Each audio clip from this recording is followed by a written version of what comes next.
કારણ કે વેવાણ આવે ને તેથી નવા લુગડા પહેરવા પડે ને, વેવાણ આવે ત્યારે નવા લુગડા પહેરવા પડે. અને મારા ભગવાન સત્યનારાયણની કથા હોય તે દિવસે પણ નવા જ લુગડા પહેરવા પડે ને.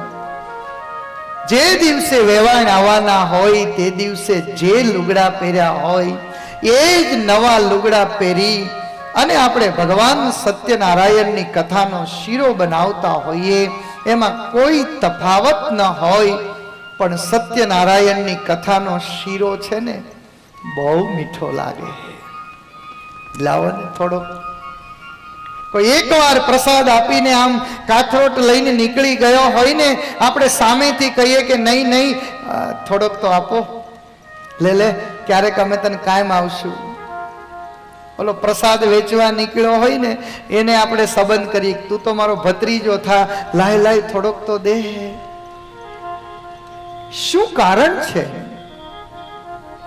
આજનું સાયન્સ આ વાતનો સ્વીકાર નહીં કરી શકે. આજનું વિજ્ઞાન આ વાતનો સ્વીકાર નહીં કરી શકે. પણ આજ મારો ને તમારો અનુભવ છે કે એના એ જ પદાર્થો હોય, એની એ જ વસ્તુઓ હોય, પણ એક વસ્તુ તમે બનાવો એનો સ્વાદ જુદો છે. અને એ જ વસ્તુ જ્યારે તમે ભગવાનને યાદ કરીને બનાવો છો. આજ મારા ઘરે સત્યનારાયણની કથા છે. આજ મારા ઘરે બ્રાહ્મણો પધારશે, મારા ઘરે મહેમાનો પધારશે. આજ મારા ઘરે ભગવાન પધારશે અને ભગવાનને યાદ કરીને જ્યારે શીરો બનાવીએ ને ત્યારે એમાં જે સ્વાદ હોય છે ને એ સ્વાદ તમારા હૃદયના પ્રેમનો સ્વાદ હોય છે. બસ કાયમને માટે રસોઈ બનાવો ને, ભલે તમારા પતિ માટે રસોઈ બનાવતા હો, ભલે તમારા બાળકો માટે રસોઈ બનાવતા હો, આજ મારું ભાગવતજી તમને વિનંતી કરે છે કે રસોઈ બનાવતી વખતે ભગવાનને યાદ કરી રસોઈ બનાવજો. ભલે કારેલાનું શાક બનાવો, કાંઈ વાંધો નહીં.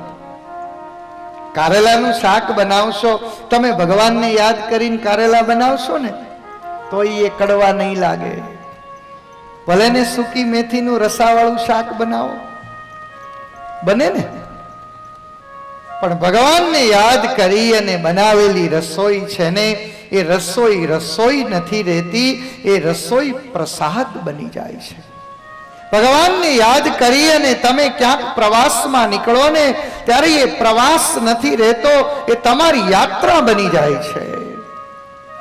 ભગવાનને યાદ કરી અને તમે ભોજનને લેતા હોવ ને ત્યારે તમારો ભોજન નથી, તમારી એ ભક્તિ બની જાય છે. માત્ર બદલવાનું છે બસ.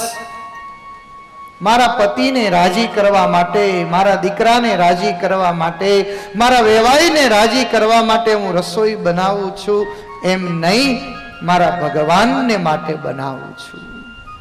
ટ્રાય તો કરજો, આજે સાંજે કરજો. તમારે ક્યાં બનાવવાની છે? લે હું તો ભૂલી ગયો. હાગમટે જમવાનું છે અહીંયા હાથ દી સુધી. હે આ કેવી કથા હે?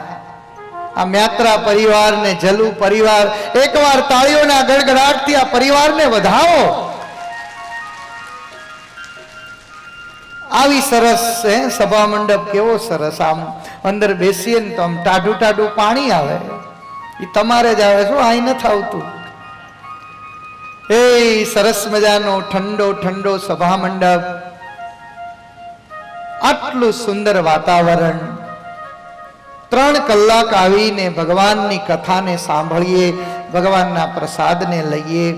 આજ આ પરિવારને માટે અહીંયા આપ હજારો લોકો આવ્યા છો ને, આજ હું તમને હાથ જોડીને પ્રાર્થના કરીશ કે ભગવાનની કથા, ભગવાનનો પ્રસાદ જે પરિવાર આપણને આપતો હોય, આ પરિવારને ભગવાન કાયમને માટે સુખી રાખે.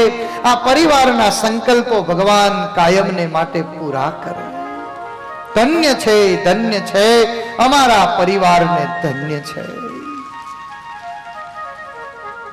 ભગવાનને યાદ કરીને જે કાર્ય કરીએ ને એ કાર્ય પ્રસાદ બની જાય છે. અજામિલ કોઈ પણ કામ કરતા હોય, બસ દરેક કાર્યની અંદર એને ભગવાન યાદ આવે છે.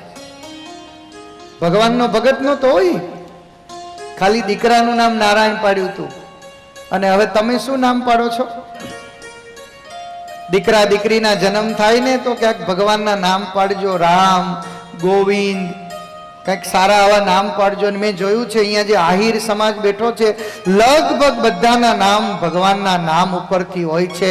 એકવાર આ આહિર સમાજને તાળીઓથી વધાવો.